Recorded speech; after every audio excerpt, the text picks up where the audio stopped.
Le type daguerréotype arriva à la Société médicale de Boston le 15 mars 1862, enveloppé dans du papier brun et sans adresse d'expéditeur.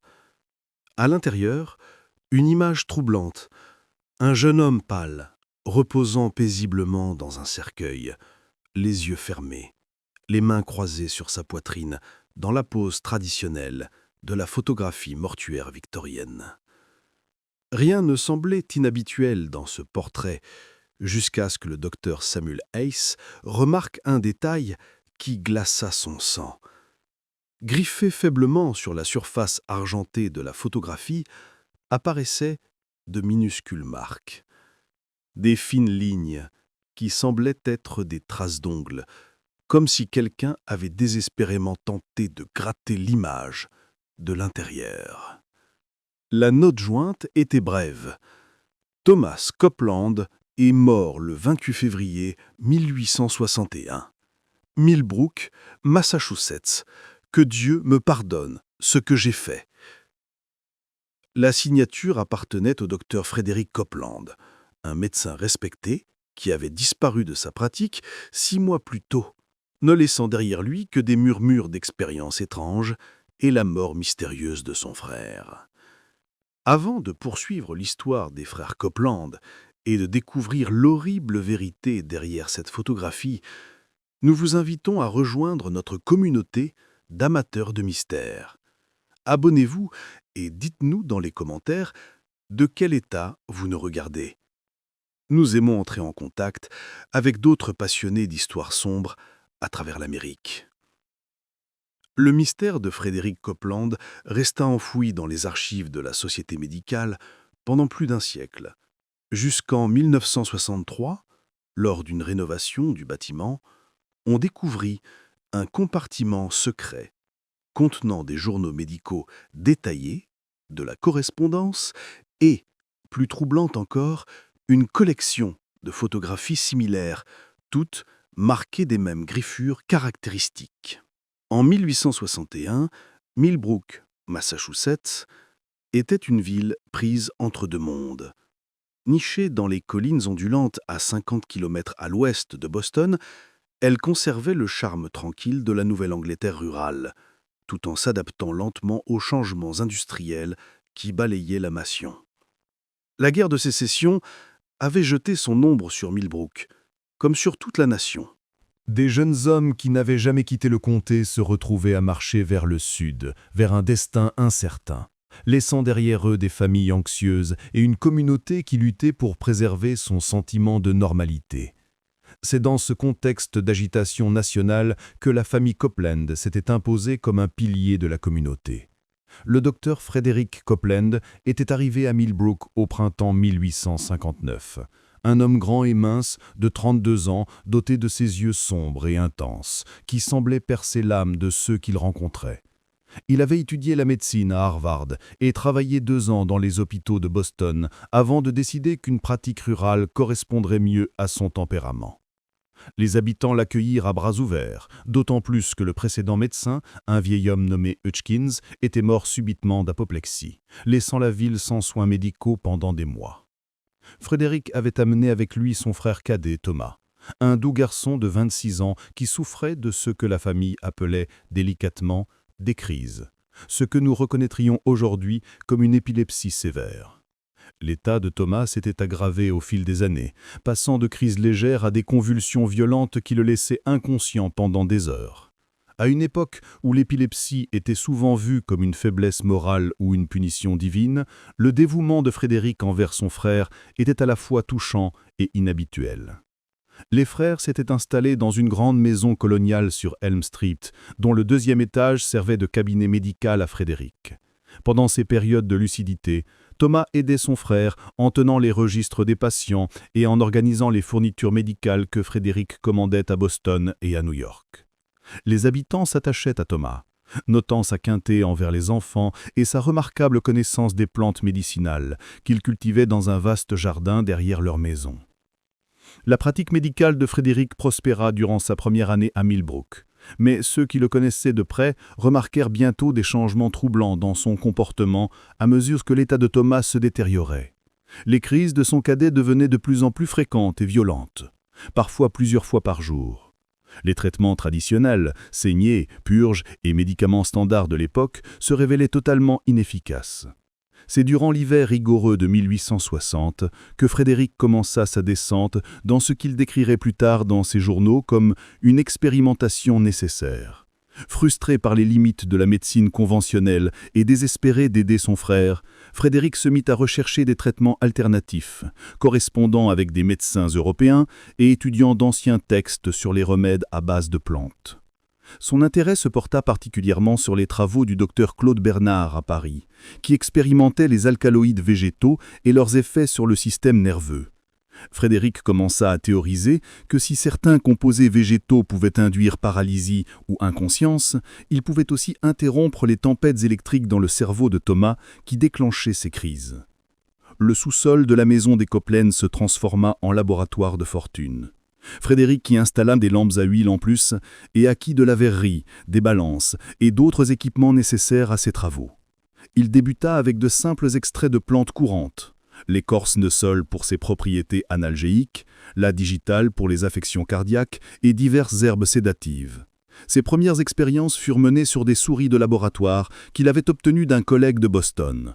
Thomas, conscient des recherches de son frère, devint un participant volontaire à ce que Frédéric décrivait comme des essais thérapeutiques contrôlés.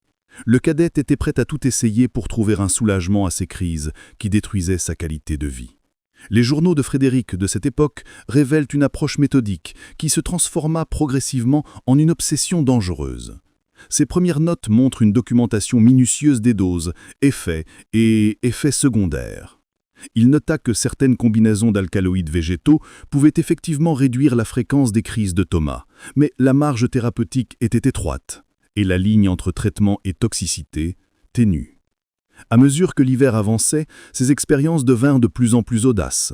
Il commença à travailler avec des composés plus dangereux, des extraits de belladone pouvant provoquer hallucinations et troubles cardiaques, et des dérivés d'aconite, une plante si toxique que de petites quantités suffisent à être fatales.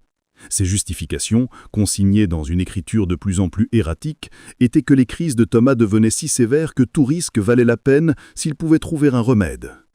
La transformation de la personnalité de Frédéric devint perceptible pour ses patients et voisins. Là où il était chaleureux et engageant, il devint renfermé et secret. Il refusait les invitations sociales et passait la plupart de son temps libre enfermé dans son laboratoire souterrain. Les patients notèrent son apparence hagard et la façon dont il tremblait lorsqu'il pensait ne pas être observé. Le 27 février 1861 commença comme tant d'autres dans la maison Copeland. Mais il s'acheva par une tragédie qui hantrait Frédéric pour le reste de sa vie. Ce matin-là, Thomas eut une crise particulièrement sévère qui le laissa confus et faible pendant des heures. Frédéric, poussé par le désespoir et sans doute aveuglé par son épuisement, décida d'essayer un nouveau composé qu'il développait depuis des mois. Un mélange complexe d'alcaloïdes qu'il pensait capable de fournir un soulagement plus durable. Cette formule représentait des mois de travail. Frédéric avait extrait des composés de diverses plantes toxiques, la ciguë aquatique qu'il avait cueillie dans les marais aux abords de la ville, la belladone cultivée dans son propre jardin, et surtout un fond-mignon rare poussant sur le seigle, obtenu grâce à un contact à Salem. Ce champignon, connu pour provoquer des comportements étranges et parfois la mort lorsqu'il contaminait les grains, contenait des alcaloïdes que Frédéric pensait capables d'interrompre l'activité convulsive. Au soir, Thomas subit une nouvelle crise sévère. Frédéric écrivit plus tard que l'avoir lui inspira un tel désespoir qu'il abandonna toute prudence habituelle. Au lieu d'administrer la petite dose test prévue, il donna à Thomas près de 3 fois la quantité, convaincu qu'une dose plus forte apporterait enfin la percée tant espérée. L'effet fut immédiat et terrifiant. La crise s'arrêta net, mais au lieu du soulagement pacifique espéré, le corps de Thomas se raidit. Sa respiration devint presque imperceptible, son pouls faiblit jusqu'à disparaître presque. Sa peau devint froide et pâle, et ses pupilles restèrent fixes et dilatées. Frédéric travailla frénétiquement toute la nuit, tentant tout ce que ses connaissances médicales lui permettaient pour le ranimer. Il administra des stimulants, appliqua des compresses chaudes et tenta même la stimulation électrique avec un dispositif galvanique rudimentaire. Rien n'y fit. Au soir du 28 février, Thomas restait dans le même état cataleptique, ne réagissant à aucun stimulus. Confronté à l'horrible possibilité d'avoir tué son frère, Frédéric prit une décision qui définirait le reste de sa vie. Il ne pouvait affronter les conséquences légales de ses expériences, ni endurer le scandale qui détruirait sa carrière et la mémoire de son frère. Dans un moment de panique et de désespoir, il décida de déclarer que Thomas était mort de cause naturelle. Pour dissimuler la vérité, Frédéric dut faire front sans croix et planifier, chose rendue difficile par son chagrin et sa culpabilité. Il passa la matinée du 28 février à préparer le corps de Thomas pour ce qui semblerait être une mort naturelle due à l'épilepsie, maladie connue pour parfois être fatale lors de crises sévères. Le premier problème fut l'apparence physique de Thomas. Les composés administrés avaient laissé sa peau d'une pâleur artificielle et ses membres raides d'une manière qui ne correspondait pas vraiment à la rigidité cadavérique habituelle. Frédéric utilisa ses connaissances médicales pour corriger ces anomalies. Il appliqua des cosmétiques afin de redonner de la couleur au visage de Thomas et manipula ses membres pour leur donner une position plus naturelle. La question des témoins était plus délicate. Dans une petite ville comme Millbrook, les décès étaient des événements communautaires et il était attendu que voisins et amis viennent voir le corps et offrir leur aide. Frédéric devait contrôler qui verrait Thomas et quand, afin qu'aucun médecin ou observateur averti n'examine le corps de près. Il déclara donc que Thomas était mort au cours de la nuit, d'une crise particulièrement violente, et que le traumatisme avait laissé sa peau d'une pâleur artificielle.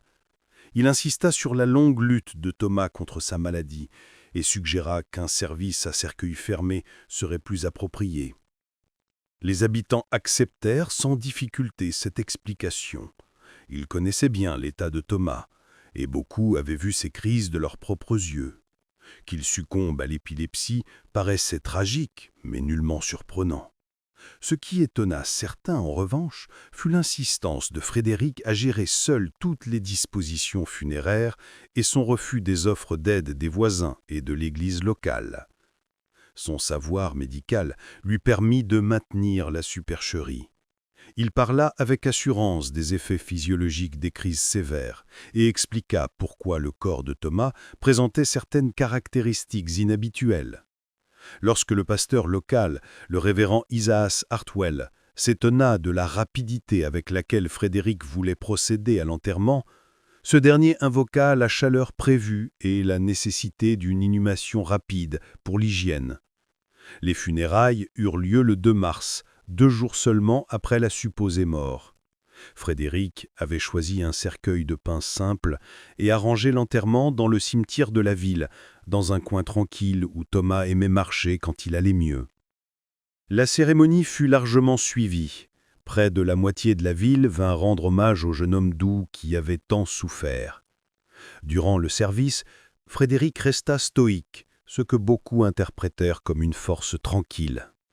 En réalité, c'était son effort désespéré pour ne pas s'effondrer sous le poids de sa culpabilité et de sa terreur. Il prononça un bref éloge, saluant le courage de Thomas face à sa maladie et sa bonté envers autrui, malgré ses souffrances. Ce fut le révérend Hartwell qui suggéra la photographie post-mortem, une pratique courante en 1861, alors que la photographie restait coûteuse et que de nombreuses familles n'avaient aucune autre image de leurs défunts. Frédéric résista d'abord, terrifié qu'une photographie puisse révéler la vérité sur l'état de Thomas. Mais l'insistance douce du révérend et les attentes de la communauté rendirent son refus impossible, sans éveiller les soupçons. Le photographe, un professionnel itinérant nommé Samuel Morrison, qui visitait Millbrook chaque mois, arriva le matin des funérailles. Morrison, expérimenté dans la photographie post-mortem, aborda son travail avec le sérieux et la compétence que ces occasions exigeaient. Il avait photographié des dizaines de défunts à travers le Massachusetts et le Vermont, développant des techniques pour poser les corps et utiliser la lumière pour créer des images paisibles et dignes. Frédéric supervisa la séance photo avec une anxiété à peine contenue. Morrison plaça Thomas dans le cercueil, les mains croisées sur la poitrine, et arrangea l'éclairage pour minimiser les ombres qui auraient pu révéler l'aspect artificiel de sa peau. Le photographe commenta combien Thomas paraissait paisible, notant que la mort semblait être venue doucement après tant de souffrances. Le procédé photographique lui-même dura près d'1 heure, Morrison utilisant une grande chambre photographique nécessitant de longs temps de pause. Durant ces minutes interminables, Frédéric ne cessa de fixer le visage de son frère, cherchant le moindre signe de vie, la moindre indication que Thomas pouvait encore être vivant sous l'effet des drogues. Mais l'immobilité était totale, et Frédéric commença à se convaincre que Thomas était réellement mort, que les composés avaient simplement facilité son passage. Lorsque Morrison eut terminé et commença à ranger son matériel, il mentionna qu'il développerait le daguerréotype dans son studio de Boston et il enverrait à Frédéric dans la semaine. Le photographe avait capturé ce qui semblait être un portrait commémoratif tout à fait classique, un jeune homme reposant paisiblement dans la mort, entouré de fleurs printanières et baigné d'une douce lumière naturelle. Frédéric paya Morrison et observa l'homme quitter la ville, emportant avec lui les plaques photographiques contenant l'image de Thomas. Alors que la carriole disparaissait sur la route principale vers Boston, Frédéric ressentit un mélange de soulagement et de crainte.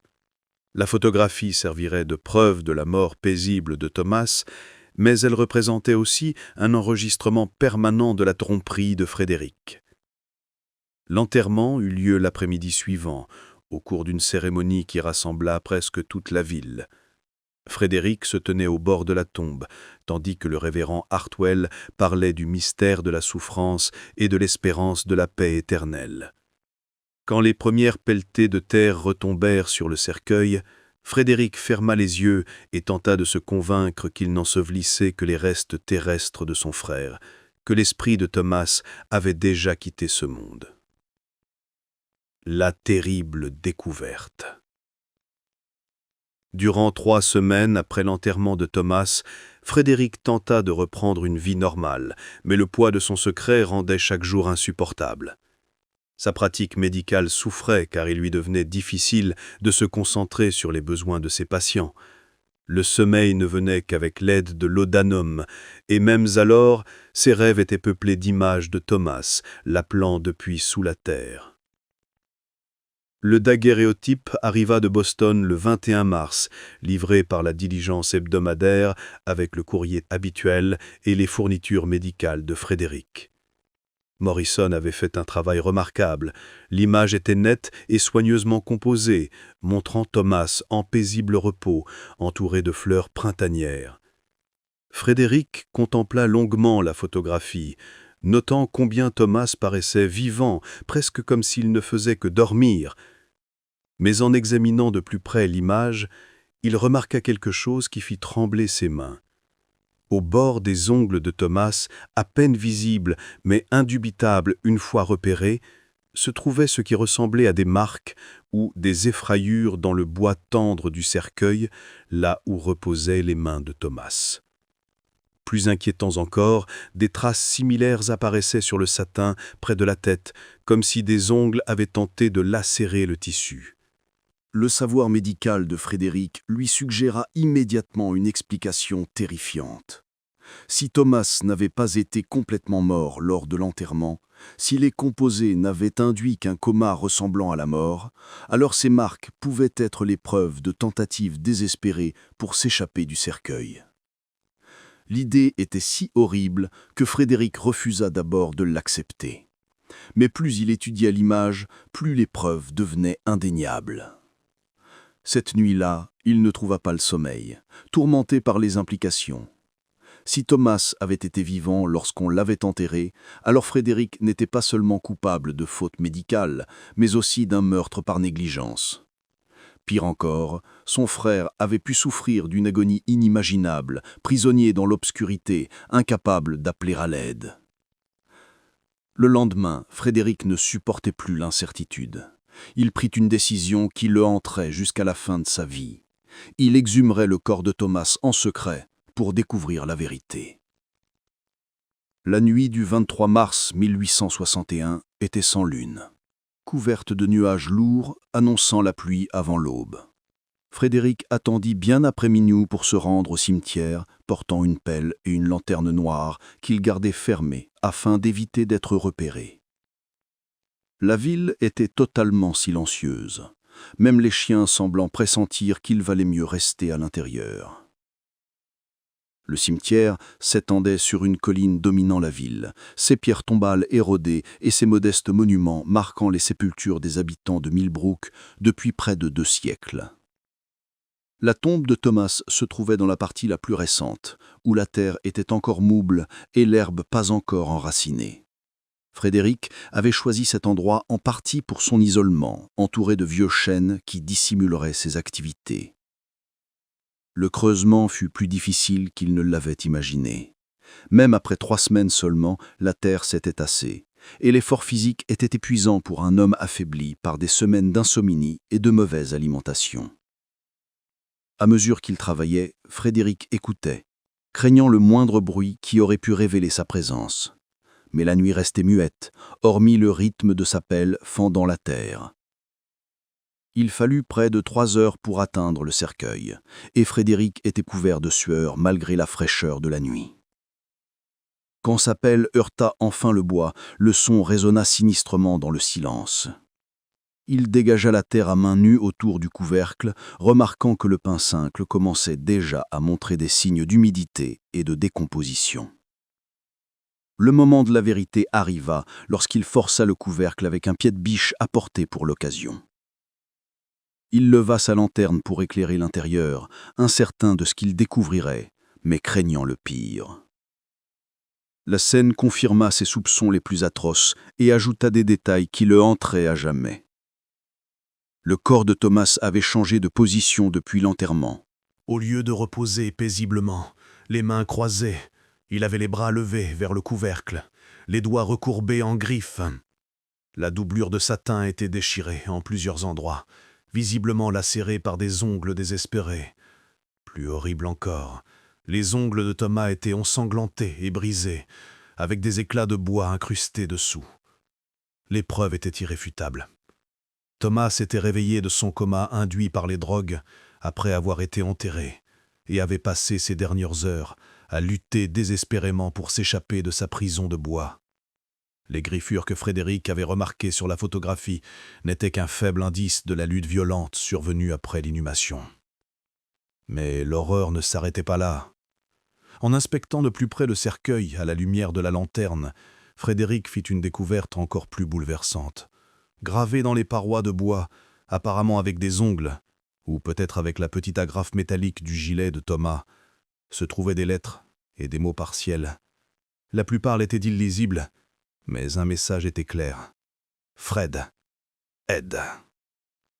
La vue de ce dernier appel désespéré jeta Frédéric dans un état de choc, le laissant tremblant et nauséeux. Il avait tué son frère, non pas une erreur isolée, mais par un acte prolongé de cruauté, le condamnant à la mort la plus atroce imaginable. Dans les jours qui suivirent cette découverte, Frédéric fut incapable de fonctionner normalement. Le poids de sa culpabilité s'alourdissait d'une paranoïa croissante. Et si quelqu'un soupçonnait la vérité sur la mort de Thomas? Il commença à examiner son propre comportement et ses motivations, cherchant à comprendre comment il avait pu passer d'un médecin attentionné à un homme capable d'une telle négligence meurtrière. C'est durant cette période d'introspection que Frédéric fit une autre découverte qui brisa ce qui restait de sa raison. En réorganisant ses journaux médicaux et notes expérimentales, il retrouva des dossiers de patients décédés dans des circonstances similaires, décès qu'il avait attribués jusque-là à la progression naturelle de leur maladie. Le premier cas qui attira son attention fut celui de Martha Henley, une femme âgée décédée l'automne précédent. Il la soignait pour ce qu'elle décrivait comme des troubles nerveux, utilisant déjà des extraits de plantes expérimentaux similaires à ceux administrés plus tard à Thomas. Martha était morte subitement durant la nuit, et Frédéric avait attribué sa mort à une insuffisance cardiaque due à son âge avancé et à sa mauvaise santé. En relisant ses notes, il fut horrifié de constater que ses symptômes avant la mort ressemblaient presque en tout point à l'état de Thomas après l'administration des drogues expérimentales. Martha avait présenté la même rigidité des lambes, le pouls à peine détectable, et l'apparence cadavérique que Frédéric comprenait maintenant comme les signes d'un coma médicamenteux, et non d'un décès réel. Les dossiers révélaient d'autres motifs inquiétants. Durant ses 18 mois à Millbrook, Frédéric avait traité au moins 6 patients avec ces composés expérimentaux, et 4 d'entre eux étaient morts dans des circonstances désormais suspectes. Tous étaient des individus souffrant de troubles nerveux, d'épilepsie ou de douleurs chroniques, des personnes assez désespérées pour tenter des traitements nouveaux et suffisamment isolées pour que leur mort n'attire pas trop l'attention. James Whitfield, un fermier victime de violents maux de tête après une chute de sa grange, mourut après avoir reçu des remèdes végétaux contre la douleur. Sa mort fut attribuée à des complications de sa blessure. Mais les notes de Frédéric indiquaient que James avait montré les mêmes symptômes que Thomas avant de mourir. La jeune Sarah Mills, à peine âgée de 16 ans, souffrait d'hystérie et de crises que certains villageois attribuaient à une possession démoniaque. Sa famille l'avait confiée à Frédéric en dernier recours et elle mourut après 3 semaines de traitement avec ces composés expérimentaux. Sa mort fut imputée à la gravité de son état, mais Frédéric reconnaissait désormais le même schéma de symptômes.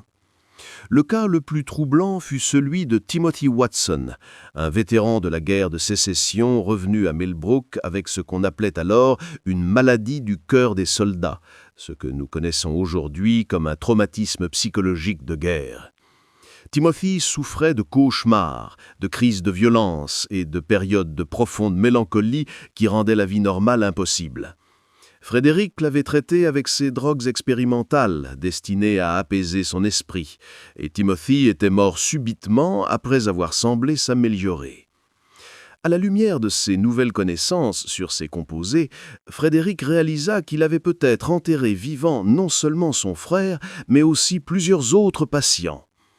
Cette pensée, qu'il avait pu infliger à d'autres innocents le sort atroce de Thomas, plongea Frédéric dans une spirale de culpabilité et de terreur qui rendit toute vie normale impossible. La prise de conscience qu'il avait pu commettre plusieurs meurtres transforma sa culpabilité en une folie grandissante. Il se mit à éprouver les mêmes symptômes que son ancien patient Timothy Watson, cauchemars, délire paranoïaque et une incapacité croissante à distinguer la réalité des scénarios horrifiques que son imagination lui imposait. Sa pratique médicale s'effondra. Il ne pouvait plus traiter ses patients sans être submergé par des visions de leurs possibles souffrances. Chaque prescription, chaque traitement semblait porteur du même danger de condamner quelqu'un à une mort atroce. Les habitants de Millbrook remarquèrent la dégradation de Frédéric. Les patients se plaignaient qu'il paraissait distrait et nerveux lors des consultations, s'arrêtant parfois en milieu d'une phrase pour fixer la fenêtre ou poser des questions étranges sur leur famille et leurs préférences funéraires.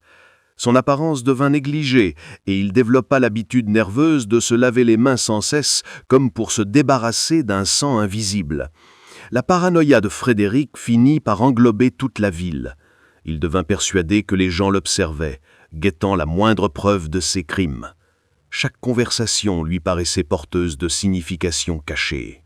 Chaque regard lui semblait chargé de soupçons. Quand des enfants jouaient dans le cimetière près de la tombe de Thomas, Frédéric était certain qu'il cherchait des signes de perturbation. Quand le révérend Hartwell s'enquérait de sa santé pendant le culte du dimanche, Frédéric entendait des accusations dans les mots préoccupés du ministre. Le point de rupture survint au début juin, lorsque Frédéric reçut la visite du docteur Samuel Hayes de la Boston Medical Society. Hayes était venu à Millbrook pour discuter de la candidature de Frédéric à l'adhésion à la société, un honneur professionnel qui aurait considérablement fait progresser sa carrière. Au cours de leur conversation, Hayes mentionna son intérêt pour les recherches de Frédéric sur les traitements à base de plantes pour les troubles nerveux. La réaction de Frédéric à cette question innocente fut si extrême qu'elle alarma son visiteur. Il devint agité et sur la défensive, affirmant que ses recherches n'avaient été que théoriques et qu'il n'avait jamais expérimenté sur des sujets humains. Quand Hayes insista pour obtenir des détails sur les articles publiés par Frédéric concernant les extraits d'alcaloïdes, Frédéric mit abruptement fin à la rencontre et demanda à son invité de partir immédiatement. Cette nuit-là, Frédéric prit sa décision finale. Il ne supportait plus le poids de ses crimes et il ne pouvait plus vivre avec la certitude que d'autres familles avaient peut-être perdu des êtres chers à cause de son expérimentation imprudente. Il passa la nuit entière à rédiger une confession détaillée qui exposait non seulement la mort de Thomas, mais aussi ses soupçons concernant d'autres patients décédés sous ses soins. Juste au moment où l'on croyait avoir tout vu, l'horreur à Millbrook s'intensifie. Si cette histoire vous glace le sang, partagez cette vidéo avec un ami qui aime les mystères sombres. Appuyez sur le bouton « J'aime » pour soutenir notre contenu. Et n'oubliez pas de vous abonner pour ne jamais manquer des récits comme celui-ci. Découvrons ensemble ce qui arrive ensuite dans la terrifiante confession de Frédéric. La confession de Frédéric occupa près de 30 pages d'une écriture soignée, détaillant non seulement les circonstances spécifiques de chaque décès suspect, mais aussi ses méthodes pour dissimuler les preuves et sa prise de conscience progressive de ce qu'il avait accompli. Le document révélait un schéma systématique d'expérimentation qui avait transformé toute la ville de Millbrook en laboratoire inconscient de Frédéric. La confession décrivait comment Frédéric avait soigneusement sélectionné ses victimes parmi les membres les plus vulnérables de la communauté, ceux qui souffraient de conditions mal comprises et pour lesquels la médecine conventionnelle offrait peu d'espoir. Ces patients étaient souvent suffisamment désespérés pour essayer des traitements expérimentaux et socialement isolés au point que leur mort n'attirerait pas d'enquête approfondie. Au fil du temps, les méthodes de Frédéric étaient devenues de plus en plus sophistiquées. Il avait appris à synchroniser ces traitements expérimentaux avec des périodes où l'état des patients se détériorait déjà, faisant paraître une mort subite comme une progression naturelle de leur maladie. Il était aussi devenu habile à imiter les symptômes de diverses affections, utilisant ses connaissances médicales pour faire passer des décès induits par médicaments comme des cas d'insuffisance cardiaque, d'AVC ou de complications liées à des problèmes préexistants. La confession révéla que Frédéric tenait des notes détaillées sur toutes ses expériences, incluant des observations précises sur les effets de différents composés végétaux et sur les niveaux de posologie. Ces notes étaient dissimulées dans un compartiment secret derrière une bibliothèque dans son bureau, ainsi que des échantillons des divers alcaloïdes qu'il avait extraits et purifiés. Le plus glaçant dans la confession était la suspicion grandissante de Frédéric que certaines de ses victimes antérieures avaient peut-être aussi été enterrées vivantes. Il décrivait des signes subtils qu'il avait remarqués lors de la préparation des corps pour l'inhumation, des ongles abîmés qu'il avait d'abord attribués aux convulsions terminales, des changements mineurs dans la position du corps entre le moment du décès et la préparation funéraire, et des petites déchirures dans les vêtements d'enterrement pouvant indiquer une lutte. Après avoir rédigé sa confession, Frédéric se trouva face à un choix: se rendre aux autorités ou fuir. La perspective d'un procès et d'une éventuelle exécution le terrorisait. Mais tout aussi effrayant lui parut l'idée du scandale qui éclabousserait non seulement sa personne, mais aussi les habitants innocents de la ville qui lui avaient fait confiance. Les familles de ces victimes devraient vivre avec la connaissance que leurs proches étaient morts de manière atroce à cause de la négligence de Frédéric. Frédéric choisit la fuite, mais pas avant d'avoir pris des dispositions pour que la vérité soit éventuellement découverte. Il scella sa confession, ses notes expérimentales et le daguerréotype accablant de Thomas dans une boîte métallique qu'il cacha derrière une fausse cloison dans le sous-sol de sa maison. Il laissa des indices cryptiques sur l'emplacement de ces preuves dans des lettres adressées à la Boston Medical Society et au révérend Hartwell, sachant que quelqu'un finirait par reconstituer le mystère. La nuit du 15 juin 1861, Frédéric Copeland disparut de Millbrook, n'emportant qu'un petit sac d'effets personnels et assez d'argent pour subvenir à ses besoins pendant quelques semaines. Il laissa une brève note affirmant que le chagrin causé par la mort de Thomas rendait impossible pour lui de continuer à exercer la médecine dans la ville où son frère était mort. Le départ soudain de Frédéric créa une sensation à Millbrook, surtout si proche de la tragédie entourant Thomas. Les habitants eurent du mal à comprendre comment un homme qui paraissait si dévoué à son frère avait pu abandonner la pratique et la communauté qu'il avait tant contribué à construire. Des rumeurs circulèrent, dettes de jeu, scandales amoureux, voire suggestions que Frédéric avait été recruté secrètement pour le service militaire. La maison de la Elm Street resta vide pendant plusieurs mois, pendant que la ville tentait de localiser Frédéric ou ses représentants légaux. Finalement, la propriété fut saisie pour impôts impayés et vendue à une famille de Boston qui projetait d'en faire une résidence d'été. C'est lors de la rénovation du sous-sol que des ouvriers découvrirent le laboratoire caché de Frédéric et la boîte scellée contenant sa confession. La découverte de la confession de Frédéric provoqua une onde de choc à Millbrook et au sein de la communauté médicale au sens large. Les descriptions détaillées de ses expériences et les preuves de multiples meurtres potentiels entraînèrent l'exhumation de plusieurs corps du cimetière communal. L'enquête confirma les pires craintes de Frédéric. Les éléments matériels suggéraient qu'au moins 3 de ses anciens patients avaient effectivement été enterrés vivants. Les restes de Martha Handley présentaient les mêmes signes de lutte désespérée trouvés dans le cercueil de Thomas. Ses ongles étaient brisés et ensanglantés, et l'intérieur de son cercueil portait griffures et déchirures indiquant des tentatives frénétiques d'évasion. Cette découverte déclencha un examen approfondi d'autres décès suspects, révélant un schéma de meurtres médicaux remontant au début même de Frédéric à Millbrook. L'enquête mit également au jour la correspondance de Frédéric avec des collègues d'autres villes, révélant que son travail expérimental faisait partie d'un réseau plus vaste de médecins qui repoussaient les limites de l'éthique médicale dans leur quête de percées thérapeutiques.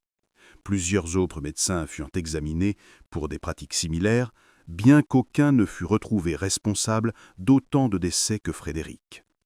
Le scandale mit un terme aux carrières de plusieurs médecins éminents associés aux recherches de Frédéric, y compris le docteur Samuel Hayes, dont les questions innocentes avaient involontairement déclenché l'effondrement final de Frédéric.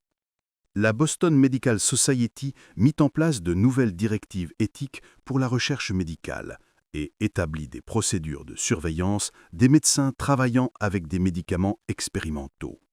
La traque de Frédéric Copeland devint l'une des enquêtes criminelles les plus étendues de l'histoire du Massachusetts, impliquant les forces de l'ordre local, des marshals fédéraux et même des détectives Pinkerton engagés par les familles des victimes.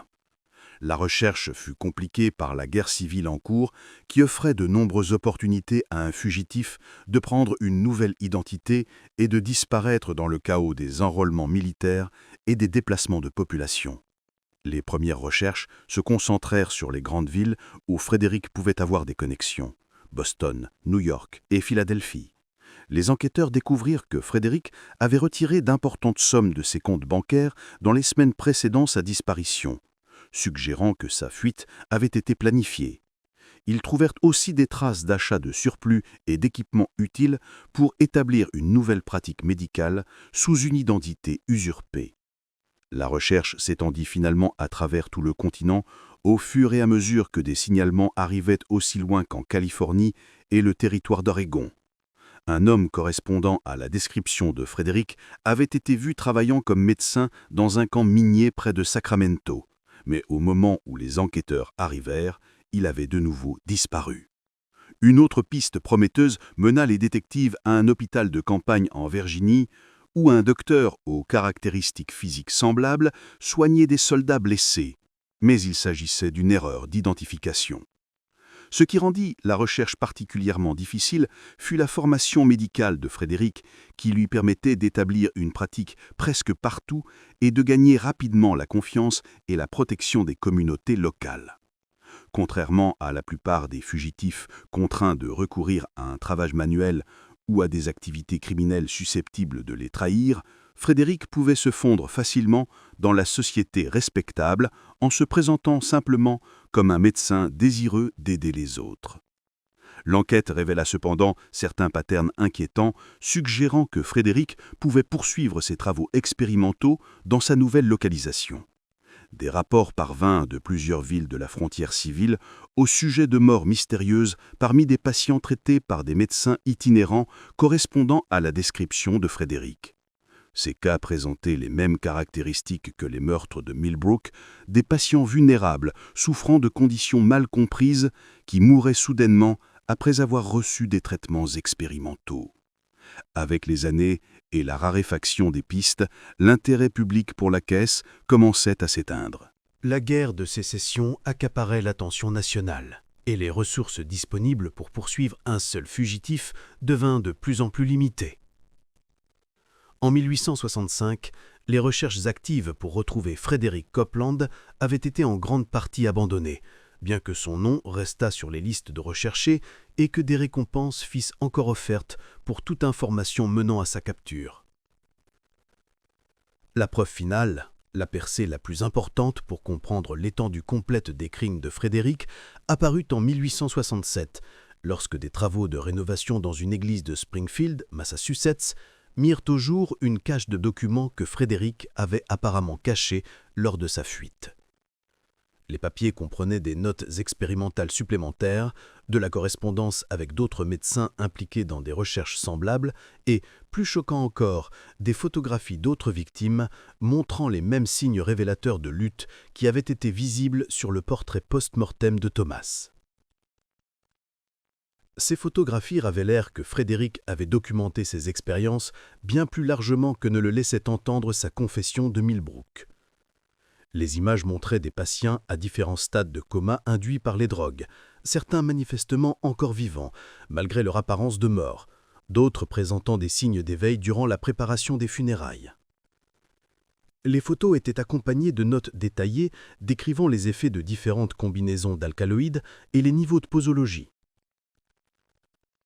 La découverte de ces photos supplémentaires déclencha une nouvelle vague d'enquête à travers la Nouvelle-Angleterre, alors que les autorités cherchaient à identifier les victimes et à déterminer si leur décès avait été correctement examiné à l'époque. Plusieurs affaires auparavant attribuées à des causes naturelles furent réouvertes et d'autres exhumations furent ordonnées sur la base des preuves trouvées dans les archives cachées de Frédéric. L'enquête révéla que le réseau de médecins expérimentaux de Frédéric était bien plus vaste qu'on ne le croyait initialement. Des médecins d'au moins 6 États différents correspondaient avec Frédéric sur la recherche d'alcaloïdes, échangeant des informations sur leurs propres expériences et comparant leurs résultats. Certains de ces médecins avaient aussi disparu à peu près au même moment que Frédéric, suggérant que la révélation des meurtres de Millbrook avait déclenché l'effondrement d'un réseau expérimental plus large. Peut-être le plus troublant fut la découverte que les recherches de Frédéric avaient effectivement montré des promesses pour traiter l'épilepsie et d'autres troubles nerveux, mais son mépris total pour la sécurité des patients avait transformé des recherches potentiellement bénéfiques en une série d'horribles meurtres. Le fait que son travail ait pu conduire à de véritables avancées médicales rendait son crime encore plus tragique et absurde. L'affaire Copeland eut des répercussions profondes dans la médecine américaine et la société, bien au-delà de l'horreur immédiate des meurtres. La révélation qu'un médecin respecté pouvait systématiquement assassiner ses patients tout en conservant la façade d'un traitement attentionné brisa la confiance du public envers la profession médicale et entraîna d'importantes réformes dans l'éducation et la pratique médicale. Les écoles de médecine du pays instaurèrent de nouvelles obligations en matière d'éthique et mirent en place des procédures de surveillance pour la recherche expérimentale. L'affaire devint une leçon d'avertissement enseignée à des générations d'étudiants en médecine, illustrant les dangers de laisser l'ambition personnelle et la curiosité scientifique primer sur la compassion humaine et les contraintes éthiques. L'impact psychologique sur la communauté de Millbrook fut profond et durable. De nombreux habitants rapportèrent des cauchemars d'ensevelissement vivant, et plusieurs familles choisirent de faire incinérer leurs défunts plutôt que de les enterrer, dépit de fortes objections religieuses contre cette pratique. Le cimetière de la ville, jadis lieu paisible de recueillement, devint source de peur et de suspicion, chacun se demandant quelle tombe pourrait contenir des preuves des crimes de Frédéric. L'affaire Copeland alimentait également l'intérêt public pour la prévention des enterrements prématurés, une peur déjà présente dans la société, mais que les crimes de Frédéric avaient rendue terriblement réelle. Des inventeurs se mirent à développer des cercueils de sécurité, équipés de bloches, de tuyaux de communication et de mécanismes d'évasion permettant à une personne enterrée par erreur de signaler sa présence ou de se libérer. Les meurtres de Copeland firent l'objet de nombreux articles de presse, livres et même productions théâtrales, tout au long de la fin du XIXe siècle. Chaque nouvelle version semblait ajouter des détails horrifiants ou spéculatifs, transformant Frédéric d'un personnage historique précis en symbole du mal médical et de l'ambition scientifique incontrôlable. Les chefs religieux utilisèrent l'affaire pour mettre en garde contre les dangers de placer trop de foi dans la connaissance humaine et le progrès scientifique, au détriment de la providence divine. L'idée qu'un médecin, censé préserver la vie, puisse devenir un tueur systématique valida les mises en garde conservatrices sur les périls moraux de la médecine moderne et de la science expérimentale. Malgré des décennies d'enquête et de nombreux signalements, Frédéric Copeland ne fut jamais retrouvé ni capturé de façon définitive. Le dernier signalement crédible le situait dans le territoire du Dakota en 1871, où un médecin correspondant à sa description soignait colons et soldats dans un avant-poste isolé. À l'arrivée des enquêteurs, cependant, le mystérieux docteur avait déjà déménagé, ne laissant derrière lui que des patients reconnaissants et des récits vagues de son passé. Certains enquêteurs émirent l'hypothèse que Frédéric était mort pendant ses années de fugue, peut-être tué par des Indiens hostiles, une maladie ou les dures conditions de la vie à la frontière. D'autres pensaient qu'il s'était construit une nouvelle identité et avait continué à exercer la médecine sous un nom d'emprunt, peut-être dans un lieu si reculé que son passé n'aurait jamais été découvert. La théorie la plus inquiétante, étayée par une série de décès suspects qui semblaient suivre la trace de Frédéric à travers le continent, était qu'il avait poursuivi ses travaux expérimentaux pendant ces années de fuite. Des signalements de morts mystérieuses chez des patients soignés par des médecins itinérants, concordant avec la description de Frédéric, formaient une piste d'horreur s'étendant du Massachusetts à la Californie, laissant penser que son appétit pour l'expérimentation humaine n'avait pas été satisfait par ses crimes de Millbrook. Un récit particulièrement saisissant provenait d'un camp de mineurs dans le Colorado, où un médecin se faisant appeler Francis Coleman avait soigné plusieurs mineurs en 1869. 3 de ses patients étaient morts dans des circonstances remarquablement similaires au meurtre de Millbrook. Mort soudaine après traitements expérimentaux, inhumation rapide, puis des éléments laissant supposer un enterrement prématuré. Le médecin avait disparu immédiatement après le 3e décès, emportant des notes médicales détaillées et une collection d'échantillons de plantes. Un autre signalement crédible survint dans le territoire de l'Oregon en 1873, où un médecin nommé Frederick Collins avait établi une pratique dans une petite communauté agricole.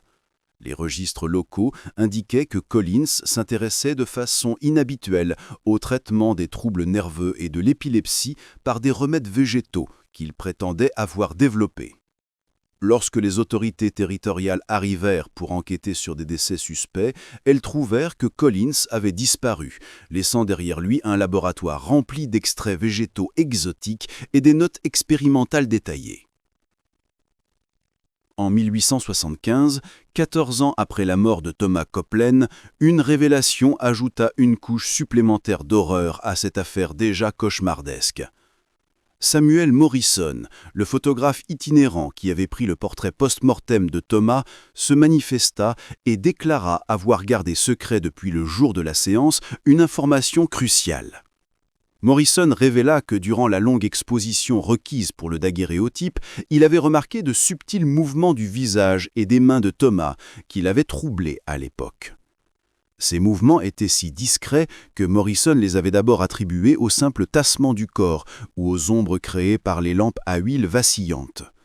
Toutefois, l'œil averti du photographe avait détecté ce qui semblait être une respiration très faible et de légères contractions musculaires occasionnelles.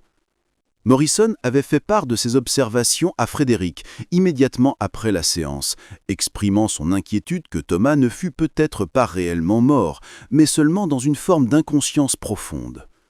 Frédéric avait écarté ses préoccupations, expliquant que tel mouvement était courant chez les personnes récemment décédées, résultant du refroidissement progressif du corps et du déplacement des fluides corporels.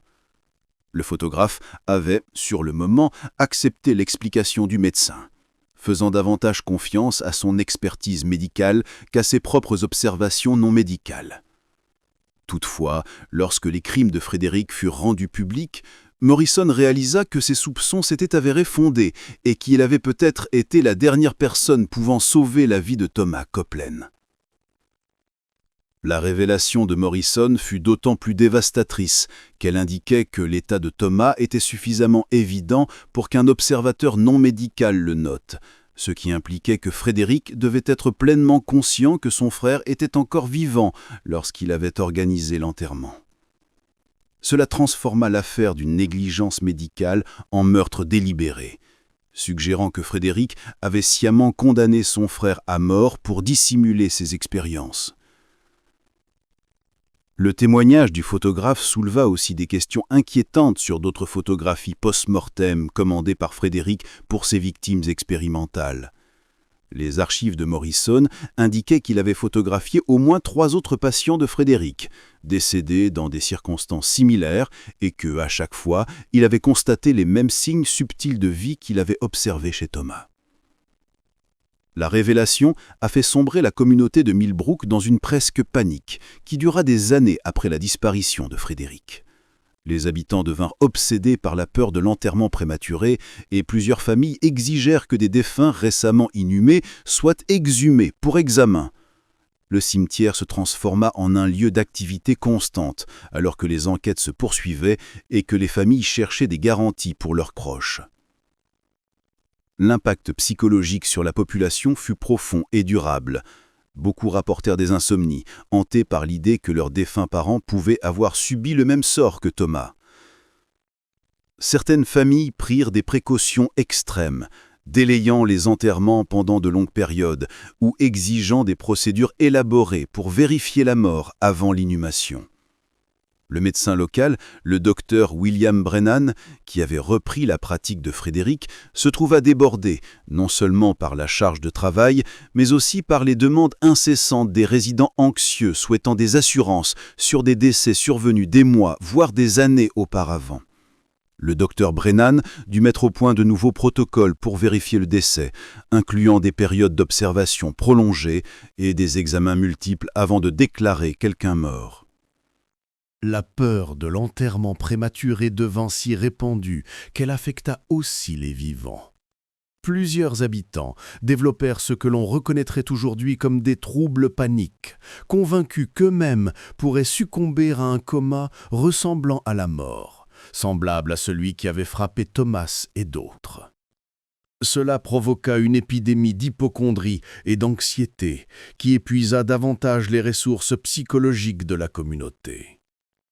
L'Église locale, dirigée par le révérend Hartwell, tenta d'apporter un soutien spirituel et une perspective rationnelle face à la crise découverte. Mais même la foi religieuse semble insuffisante pour répondre à l'horreur découverte. Les sermons du dimanche, autrefois centrés sur le salut et la vie éternelle, durent maintenant traiter de questions sur la souffrance, le mal et l'échec des institutions de confiance à protéger les innocents. L'exposition des crimes de Frédéric Copeland provoqua des répercussions profondes au sein du milieu médical américain qui se firent sentir pendant des décennies. Les revues médicales publièrent des analyses approfondies du dossier, tentant de comprendre comment un médecin correctement formé avait pu sombrer dans un tel mal systématique et quelles garanties permettraient d'empêcher des tragédies similaires. La Boston Medical Society, qui avait échangé sans le savoir avec Frédéric à propos de ses recherches, lança une enquête exhaustive sur les pratiques médicales expérimentales dans toute la Nouvelle-Angleterre. L'enquête révéla que les crimes de Frédéric faisaient partie d'un schéma plus large d'expérimentation contraire à l'éthique, largement dissimulé au regard du public et du contrôle professionnel. Plusieurs médecins de renom furent trouvés coupables de mener des recherches similaires sur des sujets humains sans consentement éclairé ni protocole de sécurité approprié. bien qu'aucun ne fût établi comme ayant causé autant de décès que Frédéric. Le scandale mit en exergue un mépris troublant du bien-être des patients chez certains chercheurs qui privilégiaient le progrès scientifique au détriment de la sécurité humaine. La contestation entraîna l'établissement de nouvelles normes professionnelles pour la recherche et la pratique médicale. Les écoles de médecine instauraient des cours obligatoires d'éthique médicale et les organisations professionnelles élaborèrent des codes de conduite interdisant explicitement l'expérimentation humaine sans consentement éclairé ni protocole de sécurité approprié. Ces réformes constituèrent certaines des premières tentatives de réglementation de la recherche médicale et de protection des patients contre l'exploitation. L'affaire suscita aussi des débats plus larges sur le rôle de la science dans la société et les dangers d'une ambition scientifique y contrôlée. Les critiques soutenèrent que la quête du savoir médical s'était détachée des considérations morales, créant des conditions où des chercheurs pouvaient traiter des êtres humains comme des simples sujets expérimentaux plutôt que comme des individus dignes de soins et de respect. Alors que les nouvelles de l'affaire Koplow franchissaient les frontières américaines, elles provoquèrent des enquêtes sur des pratiques similaires dans d'autres pays. Les autorités médicales européennes lancèrent des revues des programmes de recherche expérimentale, en particulier ceux impliquant des composés d'alcaloïdes et des traitements pour les troubles nerveux. Plusieurs décès suspects furent identifiés, présentant des caractéristiques communes au meurtre de Millbrook. L'enquête internationale révéla que Frédéric faisait partie d'un réseau de chercheurs s'étendant de l'autre côté de l'Atlantique. La correspondance trouvée dans ces archives cachées comprenait des lettres de médecins de Londres, Paris et Vienne, qui menaient des expériences analogues sur des composés végétaux. Certains de ses collègues étrangers avaient également disparu autour du moment où les crimes de Frédéric furent révélés, suggérant que le scandale avait provoqué un effondrement plus large du réseau expérimental. Les autorités britanniques identifièrent au moins 2 cas à Londres où des patients traités par des alcaloïdes expérimentaux étaient morts dans des circonstances similaires à celles de Millbrook. Les enquêteurs français trouvèrent des preuves d'un programme de recherche à Paris ayant entraîné plusieurs morts inexpliquées parmi des patients souffrant d'épilepsie et d'autres troubles nerveux. Ces découvertes laissèrent penser que les crimes de Frédéric n'étaient qu'un élément d'un schéma beaucoup plus vaste de meurtres médicaux qui se produisait dans le monde occidental. L'enquête internationale mit également en lumière la mesure dans laquelle la recherche médicale non régulée exploitait des populations vulnérables. Les patients atteints de pathologies peu comprises, épilepsie, hystérie ou celle qu'on appelait alors la neurasthénie, furent considérés comme des sujets idéaux pour des traitements expérimentaux, leurs états étant souvent jugés sans espoir par la médecine conventionnelle.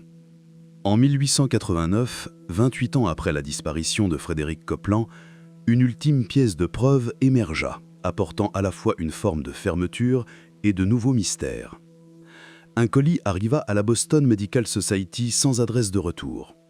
Il contenait un daguerréotype et une brève note rédigée d'une écriture que des experts confirmèrent appartenait à Frédéric.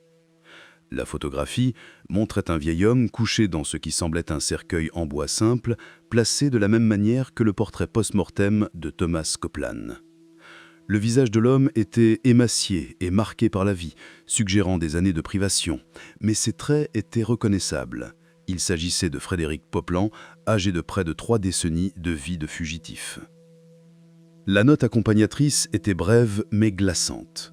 Le sujet final de mes recherches, que Dieu ait pitié de mon âme et que mes victimes trouvent la paix dans la mort qui leur fut refusée dans la vie. Les expériences sont terminées. La note était simplement datée hiver 1889, sans indication de lieu. Les experts médicaux ayant examiné la photographie remarquèrent les mêmes signes subtils que Samuel Morrison avait observés sur le portrait de Thomas des décennies plus tôt. Des éléments suggérant que le sujet pourrait ne pas avoir été complètement décédé au moment où la photographie fut prise. Les implications étaient horrifiantes. Frédéric sembla avoir réalisé sa dernière expérience sur lui-même, s'infligeant peut-être le même coma ressemblant à la mort qui avait condamné son frère et d'autres victimes. Le colis contenait aussi un petit flacon de poudre cristalline et des notes détaillées décrivant sa composition et ses effets. Les analyses révélèrent que Frédéric avait affiné ses composés alcaloïdes au fil des décennies, développant ce qui semblait être une formule plus précise pour induire des états réversibles proches de la mort. Les notes laissaient entendre qu'il avait finalement atteint la percée scientifique qu'il recherchait, mais au prix d'incomptables vies et de sa propre santé mentale. L'affaire Frédéric Copeland devint l'une des crimes médicaux les plus tristement célèbres de l'histoire américaine, établissant des précédents pour l'éthique médicale et la protection des patients, qui continuent d'influencer les pratiques de santé aujourd'hui. L'affaire démontra l'importance de la surveillance et de la régulation de la recherche médicale, particulièrement lors d'emplois de traitements expérimentaux sur des populations vulnérables. Les patients atteints de pathologies peu comprises, épilepsie, hystérie ou celle qu'on appelait alors la neurasthénie, furent considérés comme des sujets idéaux pour des traitements expérimentaux, leurs états étant souvent jugés sans espoir par la médecine conventionnelle. La ville de Willebroek se remit finalement du traumatisme causé par les crimes de Frédéric. Mais l'affaire laissa des changements permanents dans le caractère de la communauté. Le cimetière où reposaient Thomas et les autres victimes de Frédéric devint un lieu de pèlerinage pour les personnes intéressées par l'histoire médicale et le côté sombre du progrès scientifique. Un mémorial érigé en 1901 honore les victimes et rappelle l'importance de maintenir des normes éthiques en médecine. Ce mystère nous montre comment la quête du savoir, détachée de la compassion et des contraintes éthiques, peut transformer des guériseurs en monstres et faire du progrès scientifique un instrument d'horreur. L'affaire Copeland nous rappelle que l'avancement médical doit toujours s'accompagner du respect de la dignité humaine et du principe fondamental que les patients doivent être protégés, non exploités, par ceux à qui leur soin a été confié. Qu'avez-vous pensé de cette histoire ? Croyez-vous que tout a été révélé sur le sort de Frédéric Copeland ? Ou pensez-vous qu'il reste des secrets enfouis dans les archives de l'histoire médicale ? Laissez votre commentaire en dessous et partagez vos théories sur ce qui a réellement est arrivé aux médecins qui photographiaient la mort avant qu'elle n'arrive. Si vous avez aimé ce récit et souhaitez d'autres histoires d'horreur similaires, abonnez-vous, activez la cloche de notification et partagez-le avec quelqu'un qui aime les mystères sombres. À la prochaine vidéo.